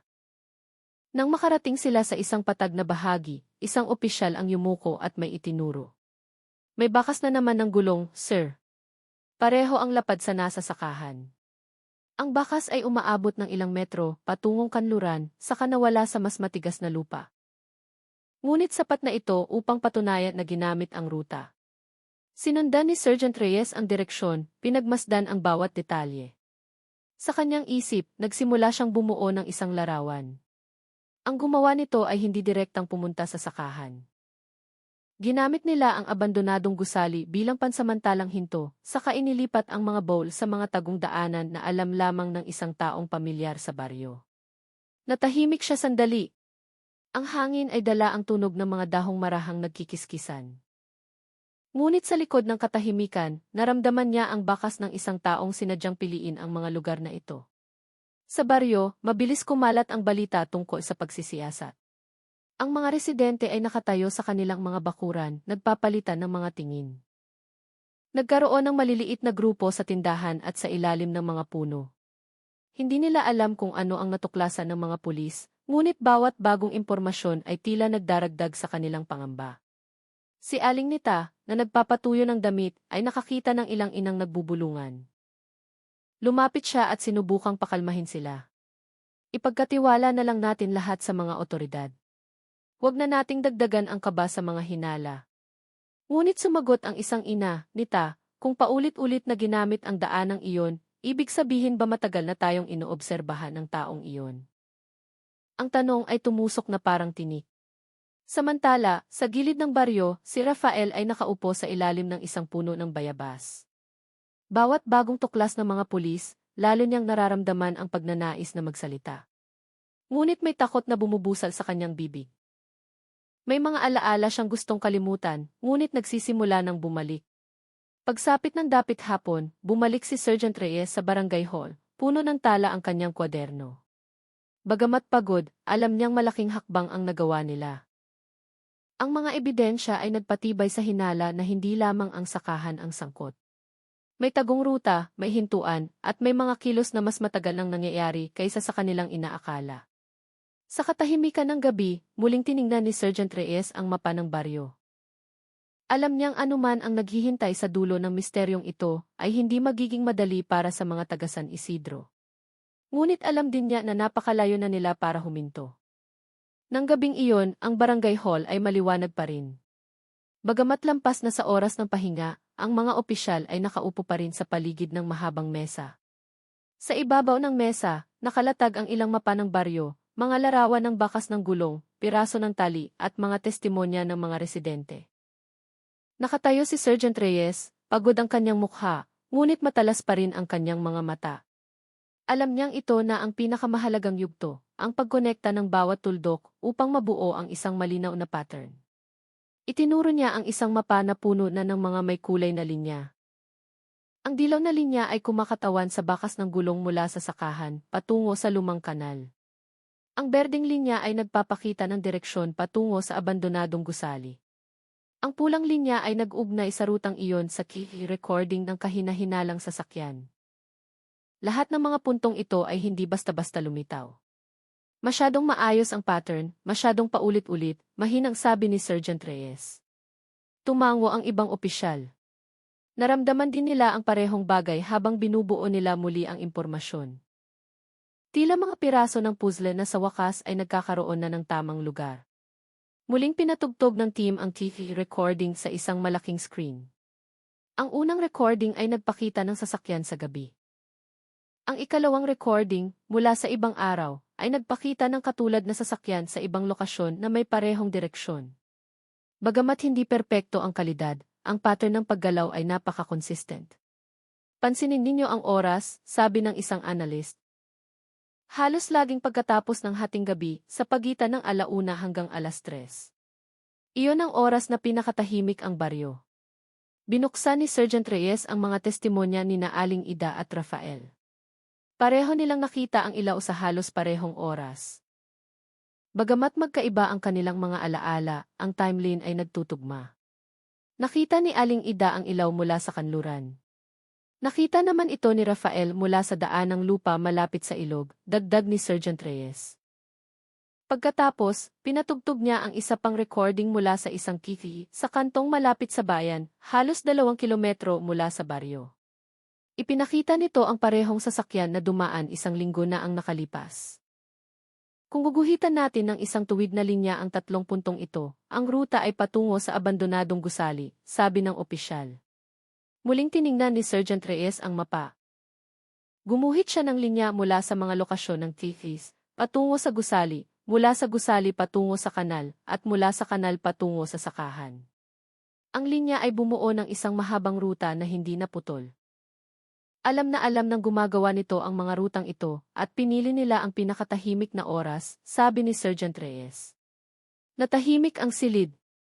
Napagtanto ng lahat na ang pattern na ito ay hindi gawa ng isang taong napadaan lang. Ito ay planado, ginawa ng isang taong maingat na pinag-aralan ang lugar. Sa labas ng barangay hall, ilang residente pa rin ang nagtitipon. Si Aling Yanti, na nakatayo sa tabi ni Aling Nita, ay bumulong, "Nita, sa tingin mo ba'y malapit na silang makakuha ng sagot?" Huminga ng malalim si Aling Nita. "Hindi ko alam, Yanti, pero nararamdaman kong ginagawa nila ang lahat. Kailangan lang nating maghintay." Samantala, si Rafael, na nakaupo mag-isa sa gilid ng kalsada, ay nakatingin sa barangay hall. Mula sa kanyang kinaupuan, nakikita niyang hindi pa napapatay ang ilaw doon mula pa noong unang araw. Paminsan-minsan, kinukuyom niya ang kanyang kamao, tila may tinitimbang na isang mahalagang bagay. Sa loob, isang opisyal ang nagsabi, "Sir, kung ang sasakyang ito ay paulit-ulit na pumapasok at lumalabas, ibig sabihin ay may isang partikular na panahon ng aktibidad. At imposible itong gawin ng isang tao lang." Ang konklusyong iyon ay lalong nagpatahimik sa silid. Malamang, ginawa ito ng salita na may magkakaibang tungkulin, sabi ng isa pang analyst. Ibig sabihin, higit sa isa ang gumagawa nito. Hindi agad sumagot si Sergeant Reyes. Tiningnan niya lang ang mapa, hinayaang lumalim ang kanyang pag-iisip. Lahat ng ebidensya ay nagsimulang magturo sa isang konklusyon na hindi na maiiwasan. Hindi ito isang biglaang kilos, hindi isang aksidente, hindi isang beses lang na pangyayari. Ito ay isang mahabang serye na kinasasangkutan ng regular na paggalaw, kaalaman sa lugar, at maayos na koordinasyon. Dahan-dahan niyang isinara ang kanyang kwaderno, saka nagsalita ng may diin, "Malapit na tayo. Ang pattern na ito ay hindi na maitatago. Nasa tamang landas na tayo." Sa labas, mas tahimik ang gabi. Ang buwan ay nakabitin ng mababa, nagbibigay ng malabong liwanag sa baryong nababalot ng takot. Ngunit sa likod ng takot na iyon, may isang maliit na pag-asa. Ang pag-asa na ang misteryong matagal nang bumabagabag sa kanila ay unti-unti nang nagkakaroon ng anyo. Kinaumagahan, maulap ang kalangitan sa barangay San Isidro, tila nakikiramay sa pagkabalisa ng mga residente. Sa di kalayuan, ang tilaok ng mga tandang ay maririnig pa rin, ngunit walang sigla. Ilang residente na naglalakad patungo sa sakahan ay humihinto lamang sa police line, pinagmamasdan ang lunti ang tanawin na ngayon ay puno na ng mga tolda at marka. Sa barangay hall, mas tensyonado ang kapaligiran. Nakaupo ang mga opisyal sa paligid ng mesa, seryoso ang kanilang mga mukha. Sa gitna, tinititigan ni Sergeant Reyes ang isang malaking diagram na binuo nila kagabi. Naglalaman ito ng timeline, mapa ng ruta at listahan ng mga natuklasan. Ngunit ang pinakapansin-pansin ay ang isang bagong hanay na may nakasulat na ihinala sa gumawa. May ilang punto na minarkahan ng pulang bilog na nagsasaad na imposible itong gawin ng isang tao lang. Halimbawa, ang paglipat ng mga bowl sa sakahan. Masyadong malaki at mabigat ang mga ito. Ang pagdadala ng ganito karami sa isang matarik at madulas na daanan ay nangangailangan ng lakas ng higit sa isang tao. Bukod dito, ang mga bakas ng paa na natagpuan ay magkakaiba ang sukat. May maliit, may malaki, may malalim at may manipis. Lahat ng ito ay tumuturo sa iisang konklusyon. Hindi ito gawa ng isang tao, sabi ni Sergeant Reyes. Sumagot ang isang opisyal, kung higit sa isa ang gumawa, kailangan nating alamin ang kanilang mga tungkulin. Sino ang nagplano? Sino ang naglipat? Sino ang nagbantay? Ang mga tanong na iyon ay nagpatahimik sa silid. Napagtanto ng lahat na kung isang grupo ang gumawa nito, mas magiging komplikado ang investigasyon. Hindi lang sila naghahanap ng isang misteryosong tao, kundi ng isang network na gumagalaw sa katahimikan. Sa labas, nakatayo si Isabel, nakatingin sa sakahan. May isinusulat siya sa kanyang maliit na kwaderno. Hindi lang siya nagbabalita, nararamdaman din niya ang bigat na dinadala ng mga taga-baryo. Nang dumaan ang isang opisyal, mahina siyang nagtanong, sigurado na po bang higit sa isang tao ang gumawa nito? Hindi direktang sumagot ang opisyal. Tumingin siya sa sakahan bago nagsabi, hindi pa namin makumpirma, pero lahat ng ebidensya ay doon tumuturo. Dahan-dahang tumango si Isabelle, bagamat ang kanyang mga mata ay nagpapakita ng lumalalim na pag-aalala. Samantala, si Rafael ay naglakad patungo sa maliit na ilog. Nag-aalangan ang kanyang mga hakbang. Nakita niya ang anino ng kanyang mukha sa tubig.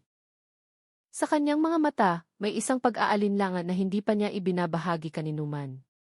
Umupo siya sa isang malaking bato. Ang mga malabong alaala ay muling bumalik, ang tunog ng makina sa di kalayuan, ang malabong ilaw sa gabi, ang mga anino ng mga taong mabilis na naglalakad sa gubat.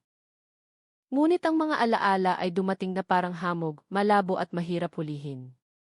Sa kabilang dako, nagtitimpla si Aling Nita ng mainit na salabat para kay Mang Lando na hindi pa rin lubos na nakakabawi sa gulat. Nakaupo si Mang Lando sa beranda, pinagmamasdan ang maliit na daan. Sigurado ka bang gusto mong lumabas ngayon, Lando? Tanong ni Aling Nita. Huminga ng malalim si Mang Lando. Gusto kong malaman kung ano ang natuklasan ng mga pulis. Hindi ako mapakali kung nakaupo lang ako dito. Tumango si Aling Nita, naunawaan ang pagkabalisa ng kanyang asawa. Hinawakan niya ang kamay nito, nagbibigay ng lakas. Sa barangay hall, nagpatuloy ang investigasyon. Ipinaliwanag ng isang forensic analyst na ang pagkakatulad ng kahoy sa mga bowl ay nagpapakita na lahat ay mula sa iisang pinagmulan at masyadong marami ito para gawin ng isang tao sa maikling panahon. Bukod dito, ang pattern ng paglalagay ng mga bowl sa sakahan ay nagpapakita ng magandang koordinasyon. Hindi ito basta-basta itinambak, kundi inilagay ng may regular na distansya. Ang gumawa nito ay napaka-organisado, sabi ng analyst. At ang isang organisadong tao ay hindi nagtatrabaho ng mag-isa. Hinimas ni Sergeant Reyes ang kanyang baba, iniisip ang bawat posibilidad. Naalala niya ang sinabi ng isang residente 2 araw na ang nakalipas, may mga dayuhang nakita malapit sa gubat. Lumapit siya sa mapa at minarkahan ang mga lugar na posibleng ginamit bilang tagpuan. Hindi lang ito tungkol sa paglipat ng mga bowl. Kailangan nating alamin kung ano ang nag-ugnay sa kanila, sabi niya sa kanyang team. Sa labas, nagsimulang kumalat ang mga bulong-bulungan. Posible kayang mga taga-malayo sila, tanong ng isang ina. Sumagot ang isa pa, pero kung hindi taga rito, paano nila nalaman ang mga maliliit na daanan? Ang mga tanong na iyon ay nagpabigat sa kapaligiran. Walang tiyak na sagot. Tanging hinala at pag-asa na mahahanap ng mga pulis ang katotohanan. Pagsapit ng hapon, ang kalangitan ay naging kulay kahel. Lumabas si Sergeant Reyes sa barangay hall, nakatayo sa bakuran habang pinagmamasdan ang langit. Sa gitna ng pagod, may isang bagay siyang naramdaman, ang paniniwalang malapit na sila sa ugat ng problema. Ngunit, alam din niyang habang papalapit sila sa katotohanan, mas malaki ang panganib. Huminga siya ng malalim at muling pumasok. Ngayong araw, nakatagpo tayo ng isang mahalagang katiyakan, sabi niya sa team. Hindi tayo nakikipaglaban sa isang tao. Higit pa sila roon. At kailangan nating maging handa kapag sa wakas ay bumukas na ang tabing ng misteryong ito. Sa di kalayuan, tahimik ang baryo, ngunit sa likod ng katahimikan, may mga hakbang ng katotohanan na nagsisimula ng lumapit. Sumikat ang araw sa barangay San Isidro, ngunit hindi nito napawi ang pangamba sa bawat mukha ng residente. Sa araw na iyon, ang investigasyon ay nakatuon sa isang tila simpleng bagay, ngunit siyang naging mahalagang susi, ang kahoy na ginamit sa paggawa ng mga baul. Sa ilalim ng forensic tent malapit sa sakahan, ilang piraso ng kahoy mula sa mga bowl ang inihanay sa isang mahabang mesa. Pinagmasdan ni Sergeant Reyes ang tekstura ng bawat piraso. Hindi galing sa baryo ang kahoy na ito, sabi ng isang analyst. Tingnan ninyo ang hibla. Hindi ito tulad ng mga karaniwang ginagamit ng mga residente. Hinawakan ni Sergeant Reyes ang isang piraso. Masiksik ang tekstura, mas madilim ang kulay, at hindi karaniwan ang kalidad nito. Saan karaniwang nagmumula ang ganitong kahoy? Tanong niya. Binuksan ng analyst ang kanyang talaan. May ilang posibilidad, sir. Karaniwan, ang ganitong uri ay galing sa mga bulubunduking lugar o mga pang-industriyang plantasyon. Mayroon ding ilang malalaking manggagawa ng muebles sa mga lungsod tulad ng Gapan o San Jose na maaaring gumamit ng ganitong materyales. Napaisip si Sergeant Reyes. Kung ang kahoy ay galing sa labas ng baryo, ibig sabihin ay may isang taong may mas malawak na koneksyon ang sangkot. Hindi ito isang taong umaasa lamang sa mga materyales sa paligid. Habang nag-uusap, isang opisyal ang nagdala ng isang maliit na kahon na naglalaman ng mga pako at tali. Pati ang mga pako ay hindi karaniwan, sir. Tingnan ninyo ang hugis. Hindi ito pako na nabibili sa palengke. Manipis ang ulo at pare-pareho ang haba. Karaniwan itong ginagamit sa mga propesyonal na paggawaan ng kahoy. Ito ay lalong nagpatibay sa hinala na ang mga bowl ay ginawa ng maayos marahil sa isang espesyal na paggawaan. Huminga ng malalim si Sergeant Reyes. Bawat bagong tuklas ay nagdaragdag ng isa pang patong sa misteryo. Nagpasya siyang imbestigahan ang mga posibleng pinagkunan. Sinuri nila ang mga talaan ng mga hardware store sa bayan.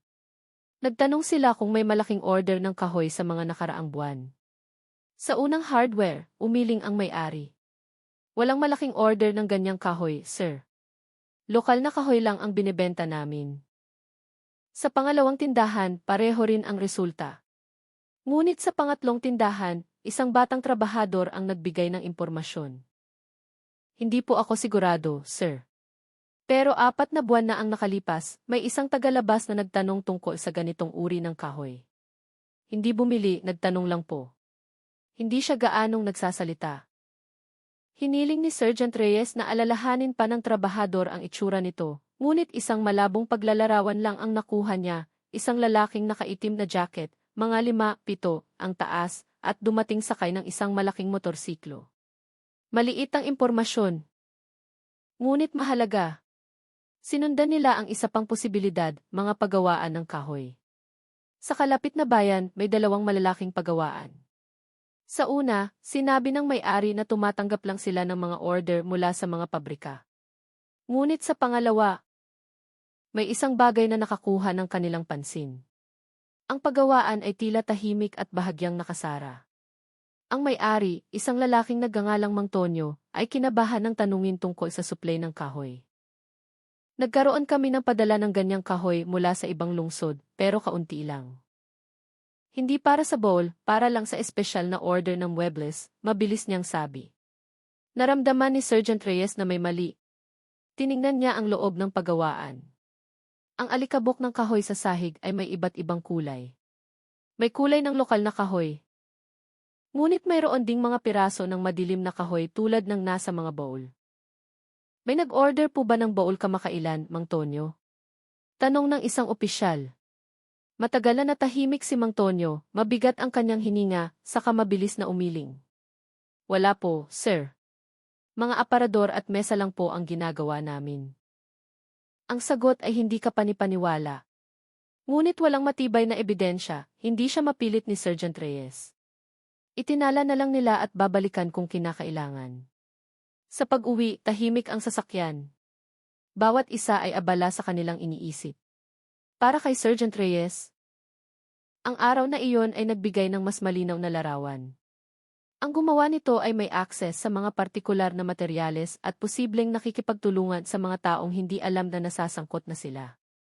Sa baryo, nagsimulang marinig ng mga residente na ang imbestigasyon ay lumalabas na sa kanilang lugar. Nagbigay ito ng kaunting ginhawa, ngunit lalo rin silang nabahala. Kung hindi taga-baryo ang gumawa nito, bakit pinili ang kanilang lugar? Kung taga-labas, sino ang nagturo sa kanila ng daan? Si Aling Yanti, na nakikipag-usap sa ilang ina, ay nagsabi, kung totoong ang taga-labas ang gumawa nito, ibig sabihin matagal na nilang tinitiktikan ang lugar na ito. Nakakatakot. Sumagot si Aling Nita, huwag tayong magpadala sa takot, Yanti. Pero kailangan din nating mag-ingat. Samantala, si Rafael, na muling nasa ilog, ay naghagis ng isang maliit na bato sa tubig. Lalong naging balisa ang kanyang puso. Ang impormasyon tungkol sa kahoy at sa mga pinagkunan nito ay may pinukaw sa kanyang loob. Tila may isang piraso ng alaala na gustong lumabas. Pagsapit ng gabi, tiningnan ni Sergeant Reyes ang mga ebidensya sa mesa. Ang materyales ng bowl, mga pako, tali, at ang mga posibleng pinagkunan, lahat ay tumuturo sa katotohanang ang gumawa nito ay hindi lang magaling, kundi organisado rin. At sa unang pagkakataon mula nang magsimula ang kasong ito, naramdaman niya ang isang bagay na nagpakabog sa kanyang puso, ang takot na baka sila'y humaharap sa isang bagay na mas malaki kaysa sa inaakala ng lahat. Nang araw na iyon, ang barangay hall ay muling napuno ng mga tunog ng papel na binubuklat, panulat na sumasayaw sa mga tala, at mahinang diskusyon sa pagitan ng mga opisyal. Maseryoso ang kapaligiran. Tila napagtanto ng lahat na ang imbestigasyon ay pumasok na sa isang mas matalas na yugto. Hiniling ni Sergeant Reyes sa bawat opisyal na muling suriin ang lahat ng datos, gaano man kaliit. Marami na tayong natagpuang bakas, sabi ni Sergeant Reyes. Pero hindi pa natin natatagpuan ang sinulid na nag-ugnay sa lahat. Suriin nating muli ang bawat detalye. Sa ibabaw ng mesa, nakasalansan ang mga folder, mga larawan ng kahoy, piraso ng tali, mapa ng ruta, testimonya ng mga saksi, at mga resulta ng pagsusuri. Nagsimula ang isang opisyal sa tali na natagpuan malapit sa kanal. 2 uri lang po ng tali ang natagpuan natin, sir. Isa sa sakahan, isa sa daan ng lupa malapit sa ilog. Parehong-pareho po ang hibla, kulay at paraan ng pagkakaputol. Itinala ito ni Sergeant Reyes. Dati, ang tali ay isang maliit na detalye lamang, ngunit ngayon, ang pagkakapareho nito ay nagpapatunay na ang mga bowl ay hindi lang dumaan sa isang ruta, kundi sa ilang magkakaugnay na ruta. Idinagdag ng isa pang opisyal, nakakita rin po kami ng parehong uri ng putik sa 3 magkakaibang lokasyon, sa sakahan, sa kanal, at sa likod ng abandonadong gusali. Pareho po ang komposisyon ng lupa ng suriin sa laboratorio. Ibig sabihin, ang mga bowl ay inilipat mula sa isang lokasyon patungo sa isa pa sa hindi gaanong malayong panahon. Ang pahayag na iyon ay lalong nagpatahimik sa silid. Ang bakas ay hindi lang nagpapakita ng ruta, kundi pati na rin ang oras.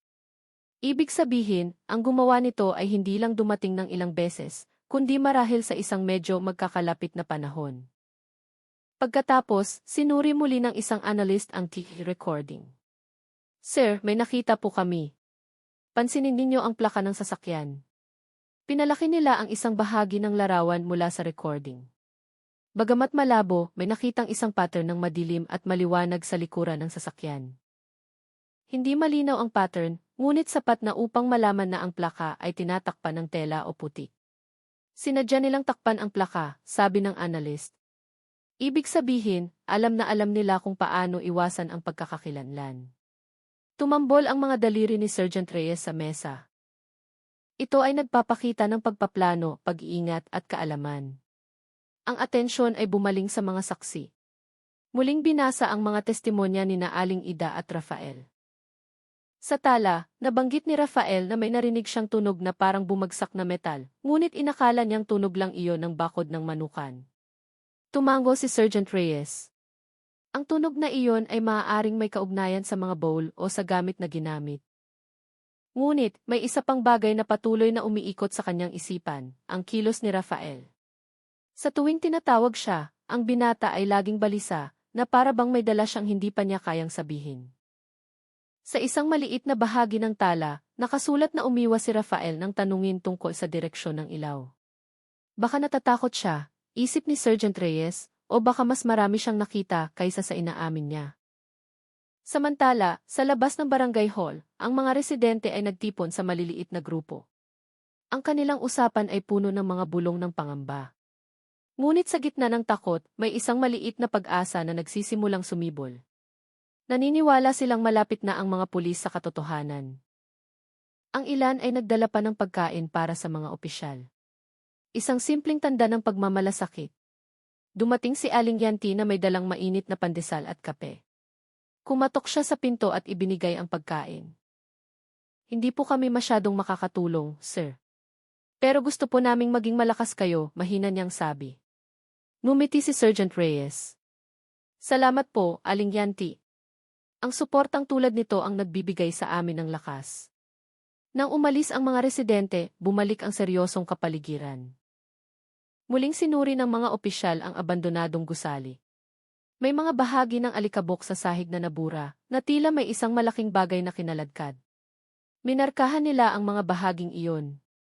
Sa unang pagkakataon mula nang magsimula ang kaso, lalong naging malinaw ang pattern.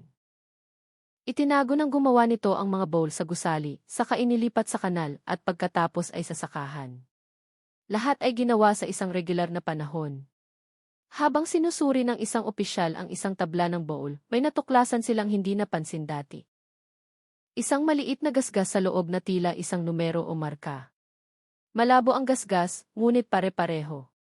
Code po ba ito? Tanong ng isang opisyal. Lumapit si Sergeant Reyes. Ang gasgas ay hindi mukhang gawa ng ordinaryong kagamitan. Maaaring marka ito ng gumawa o ng nagpadala, mahina niyang sabi. Ito ay naging isang maliit na detalyeng biglang nagkaroon ng malaking kaugnayan. Pagsapit ng hapon, huminga ng malalim si Sergeant Reyes. Bawat maliit na datos sa araw na iyon ay naging mahalagang hakbang. Mula sa tali, sa lupa, sa malabong recording, hanggang sa maliit na gasgas sa tabla, lahat ay unti-unting nag-ugnay. Tiningnan niya ang kanyang mga tauhan na, bagamat pagod, ay nagpapakita pa rin ang parehong sigasig. Ngayong araw, nakahanap tayo ng mas malinaw na direksyon, sabi niya. Hindi pa tayo nasa dulo, pero papalapit na tayo. Sa labas, marahang umihip ang hangin ang dapit hapon. Sa gitna ng takot at kalituhan, unti-unting naramdaman ng barangay San Isidro na ang katotohanan ay hindi na gaanong kalayo. Bagamat nababalot pa rin ang hamog ng misteryo, may isang landas na nagsisimula ng bumukas. Kinaumagahan, binalot ng manipis na hamog ang barangay San Isidro. Ang hamog ay lumutang sa pagitan ng mga puno at mga bahay, nag-iwan ng maliliit na patak ng tubig sa mga dahon ng saging. Ang karaniwang payapang kapaligiran ay nagbigay ng ibang pakiramdam. Ngayon, may isang paghihintay na nakabitin sa hangin, na para bang ang buong baryo ay nagpipigil ng hininga. Sa barangay hall, ang mga opisyal ay nagsimula ng mag-ayos ng mga dokumento at ebidensya. Ang lahat ng aktibidad ay mas organisado kumpara sa mga nakaraang araw. Bawat hakbang ay nasa isang malinaw na daloy. Sa pangunahing silid, ang malaking pisara na dati puno ng mga tala ay mas maayos na ngayon. Ang mga linyang nag-uugnay sa bawat pahiwatig ay tila mga sanga ng puno na tumutubo sa iisang direksyon.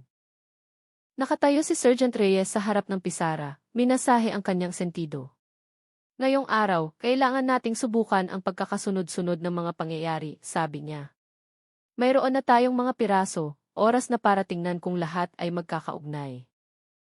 Isang batang opisyal na nagngangalang Aldrin ang tumayo. Binasa niya ang pagkakasunod-sunod ng mga aktibidad batay sa mga ebidensya. Una, sabi ni Aldrin, may ebidensya na ang mga bowl ay ginawa malayo sa baryo. Ang kahoy ay hindi lokal. Ang mga pako at tali ay hindi rin karaniwang ginagamit ng mga residente. Tumango si Sergeant Reyes. Pangalawa, ang kahoy na ginamit ay kapareho ng mga natirang alikabok sa abandonadong gusali. Ibig sabihin, ginamit ang lugar na iyon bilang pansamantalang hintuan. Pangatlo, may tatlong ruta na posibleng ginamit, ang kanal, ang maliit na ilog, at ang daanang lupa na bihirang daanan. Pang-apat, parehong uri ng putik ang natagpuan sa tatlong lokasyon. Panglima, may ilang testimonya na nagpapakita ng liwanag at aktibidad sa gabi. Ang lahat ng puntong iyon ay nakahanay na parang isang kadena. Ngunit, may isang bahagi na hindi pa malinaw, kailan eksaktong ginawa ang lahat ng ito. Ang oras ang susi, sabi ni Sergeant Reyes. Kailangan nating tiyakin ang pagkakasunod-sunod bago tayo gumawa ng konklusyon. Nagsimula sila ng isang matinding diskusyon na tumagal ng mahigit 2 oras. Bawat testimonya ay muling sinuri. Bawat pagkakaiba sa oras ay ikinumpara sa kondisyon ng panahon at sa schedule ng mga residente. Biglang nagsalita ang isang forensic analyst, "Sir, may natagpuan akong tala mula sa 3 araw na maaaring nakaligtaan." Ibinigay niya ang isang maliit na litrato kay Sergeant Reyes. Ipinakita nito ang isang malalim na bakas ng gulong sa basang lupa na natagpuan sa likod ng ilog. Noong una, akala namin ay bakas lang ito ng traktora, sabi niya. Pero nang ikumpara sa ibang bakas, iba ang diin nito. Ang pagkakaiba ay maliit, ngunit nagpapakita na ang bakas ay hindi mula sa makinaryang pang-agrikultura, kundi mula sa isang mabigat na sasakyang may 4 na gulong. Kung ganoon, sabi ni Sergeant Reyes, may isang espesyal na sasakyan na ginamit para ilipat ang mga bowl. Idinagdag ng isa pang opisyal, at ang ganyang sasakyan ay hindi madaling makapasok sa baryo nang hindi naririnig, ibig sabihin, dumaan sila sa gubat. Ang pahayag na iyon ay nagpabaling sa atensyon ng lahat sa mapa. Ang isang maliit na linya na pumapalibot sa gubat sa silangang bahagi ng baryo ay tila hindi mahalaga noon. Ngunit nang muling suriin, ang daanang iyon pala ay tumutumbok sa isang malaking kalsada na bihirang gamitin ng mga residente. Ito ang ligtas na daan para makapasok ng hindi nakikita, sabi ng isang senior na opisyal. Ang daanang iyon ay bihirang gamitin dahil puno ng mga ugat at hindi pantay. Pero kung may malakas na sasakyan ang gumawa nito, hindi iyon problema. Nagpatuloy ang diskusyon at unti-unting nabuo ang isang larawan. Ang mga bowl ay ginawa sa labas ng baryo, dinala gamit ang isang mabigat na sasakyan sa pamamagitan ng ruta sa gubat, pansamantalang itinago sa abandonadong gusali, saka inilipat sa kanal at sakahan ng paunti-unti. Bagamat hindi pa malinaw kung sino ang gumawa nito at bakit, ang simula at dulo ng proseso ay nagsisimula ng maging malinaw. Samantala, sa labas ng barangay hall, ang buhay ng mga residente ay nagpatuloy, bagamat mas mabigat ang pakiramdam.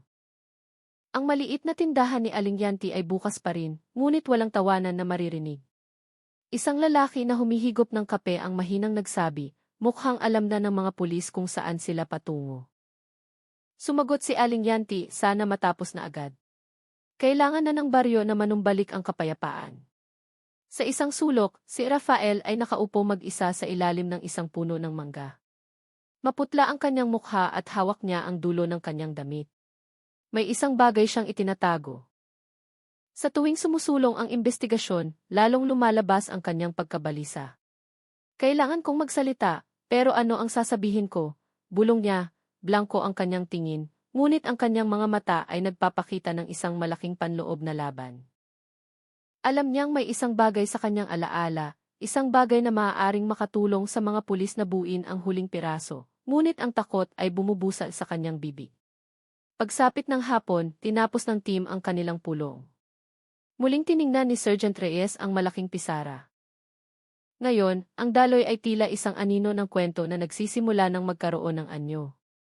Ngayong araw, hindi lang tayo nakakuha ng ebidensya, kundi pati na rin ang direksyon, mahina niyang sabi. Malapit na tayo, pero kailangan din nating maging handa sa anumang nasa dulo nito. Marahang umihip ang hangin ng hapon.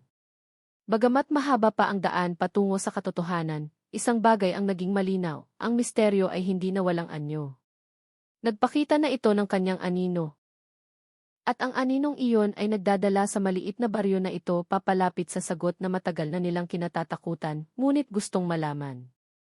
Dahan-dahang gumapang ang dilim sa barangay San Isidro, dala ang isang malambot na kulay kahel na sumasalamin sa mga dahon at bubong. Iba ang araw na iyon. May isang katahimikan na hindi lang tahimik, kundi malalim din ang barangay hall ang naging sentro ng atensyon. Bukas ang mga pinto nito at ang mga ilaw ay nakasindi mula pa kaninang tanghali. Alam ng lahat ng residente na pinagsasama-sama na ng mga otoridad ang mga huling piraso ng serye ng mga pangyayari na ilang linggo nang bumabagabag sa kanilang buhay. Sa loob, nakatayo si Sergeant Reyes sa harap ng malaking pisara na ngayon ay puno na.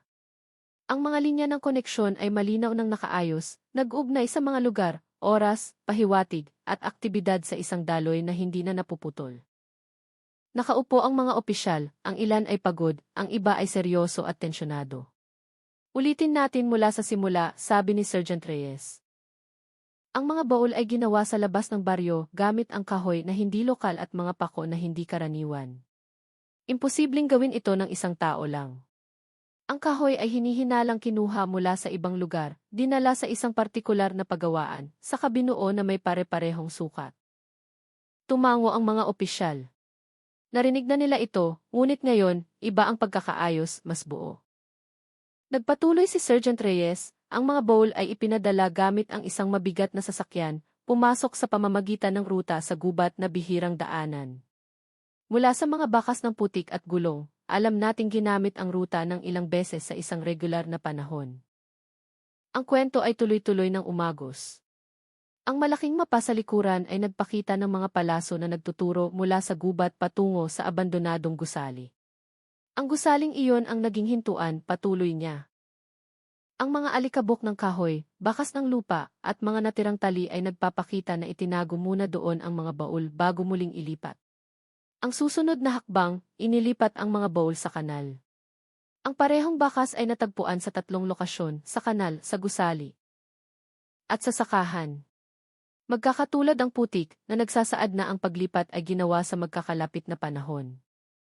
Sumunod ang boses ng isa pang opisyal, sinadya nilang piliin ang gabi kung kailan hindi kahina-hinala ang mga tunog at bihira nang lumabas ang mga residente. May saksing nakakita ng ilaw, may nakarinig ng bumagsak na metal, pero walang naghinala. Malinaw na narinig ang tunog ng orasan sa dingding. Walang nagsalita. Huminga ng malalim si Sergeant Reyes saka pumasok sa pinakabuod ng konklusyon. Ang mga baul ay hindi itinapon ng sabay-sabay, kundi paunti-unti. May pattern, may oras, may koordinasyon. Ang gumawa nito ay hindi nag-iisa, kundi isang maliit at organisadong grupo. Ang mga salitang iyon ay nagdulot ng isang marahang kilabot sa mga opisyal. Mayroong ginhawa, ngunit mayroon ding takot. Dahil habang nagiging malinaw ang anyo nito, mas lumalaki rin ang panganib. Ngunit may isa pang bagay na naghihintay na sabihin. Tumingin si Sergeant Reyes sa pinto kung saan nakatayo si Rafael na nakayuko. Tinawag ang binata sa araw na iyon hindi bilang isang ordinaryong saksi. May isang bagay siyang gustong sabihin matapos ang ilang linggong pagpipigil. Rafael, malumanay na sabi ni Sergeant Reyes, pumasok ka. Dahan-dahang humakbang ang binata. Mahigpit na magkahawak ang kanyang mga daliri. Lahat ng mata ay nakatuon sa kanya, ngunit walang pagusga, tanging kuryosidad at pag-asa. Huminto si Rafael sa harap ng mesa. Napakababa ng kanyang boses nang magsimula siyang magsalita. Noong gabing iyon, dumaan po ako sa ilog. Pauwi na po ako galing sa bahay ng kaibigan ko. Nakita ko po ang ilaw mula sa direksyon ng abandonadong gusali. Narinig ko po ang mga boses na parang may binubuhat. Natahimik ng lubusan ang silid. Natakot po ako, patuloy ni Rafael. Hindi ko po alam kung ano iyon. Akala ko po ay mga napadaan lang. Pero pagkatapos ng lahat ng ito, bumalik po sa alaala ko ang mga tunog na iyon. Huminga siya ng malalim, ang kanyang mga mata ay nagluluha. May tunog po ng isang bagay na mabigat na kinakaladkad, parang isang malaking kahon. At isang pangungusap po na narinig ko ng malabo. Nag-vibrate ang silid na para bang huminto ang oras. Lahat ay naghintay sa mga susunod na salita. Dalian nyo. Wala na tayong oras. Ipinikit ni Sergeant Reyes ang kanyang mga mata, pinoproseso ang pangungusap, saka nagsalita. Ang pangungusap na iyon ay nagpapakita na may hinahabol sila o may tinatakasan. Lalong yumuko si Rafael. Patawarin niyo po ako, hindi ko po sinabi agad, mahina niyang sabi. Walang anuman, Rafael, sagot ni Sergeant Reyes na may mainit na ngiti. Nagsalita ka na ngayon. Iyon ang mahalaga. Naging mas magaan ang pakiramdam sa silid. Tila ang bigat na matagal nang nakabitin ay nagsimula ng magkaroon ng lugar. Ngayon, kumpleto na ang serye. Ang pattern, oras, ruta, at aktibidad ay hindi na magkakahiwalay. Lahat ay nagsama-sama sa isang malaking larawan. Hindi pa natutuklasan ng mga pulis kung sino ang pangunahing gumawa nito, ngunit mayroon na silang matibay na pundasyon para sa susunod na yugto. Sa labas, tuluyan ng bumaba ang dilim. Ang langit ay naging kulay ube at ang tunog ng mga kuliglig ay nagsimula ng pumalit sa mga ibon. Nagtipon ang mga residente sa harap ng kani-kanilang mga bahay, pinag-uusapan ang pag-asang malulutas na ang kaso. Sa beranda, tiningnan ni Aling Nita ang kanyang asawa, si Mang Lando. Bagamat nagsisimula ng pumuti ang kanyang buhok, mas kalmado ang mga mata ni Mang Lando sa araw na iyon. Mas gumaan na ba ang pakiramdam mo, Lando? Tanong ni Aling Nita. Dahan-dahang tumango si Mang Lando. Naniniwala akong mahahanap nila ang katotohanan. Kailangan nating manatiling matatag. Hinawakan ni Aling Nita ang kanyang kamay. Sa katahimikan ng gabing iyon, malinaw na hindi lang mga otoridad ang lumalaban, kundi ang buong baryo ay kasamang nagbubuhat. Sa barangay hall, nanatiling nakasindi ang ilaw hanggang sa lumalim ang gabi. Tumayo si Sergeant Reyes sa pinto, pinagmamasdan ang tahimik na baryo. Alam niyang hindi pa tapos ang paglalakbay. May mas mabibigat na hakbang na naghihintay. Ngunit sa unang pagkakataon mula nang magsimula ang kaso, naramdaman niya ang isang matibay na paniniwala. Ang katotohanan ay nasa harapan na. Isang tabing na lang ang kailangan pang buksan. Dahan-dahan niyang isinara ang pinto. Ang gabing iyon ang naging saksi na ang isang malaking misteryo ay nagkaroon na ng anyo at ang katarungan ay dahan-dahan nang tinatahak ang kanyang daan. Mga kaibigan, dito nagtatapos ang kwento ng Barangay San Isidro. Isang salaysay tungkol sa takot, kalituhan at pag-asa. Natutunan natin na gaano man kalaki ang misteryong bumabalot sa ating buhay, laging may isang maliit na liwanag na gagabay sa atin patungo sa katotohanan. Itinuturo ng buhay na ang katapangan ay hindi laging nangangahulugan ng pagsulong ng walang takot. Minsan, ang katapangan ay nasa maliliit na hakbang, ang pag-amin sa isang bagay, ang paglakas ng loob na magsalita, o ang pananatiling matatag kapag ang mundo ay tila madilim. Sana'y nagbigay ng kahulugan ang kwentong ito, lalo na sa inyong lahat na naghahanap ng mga salaysay na puno ng pagninilay.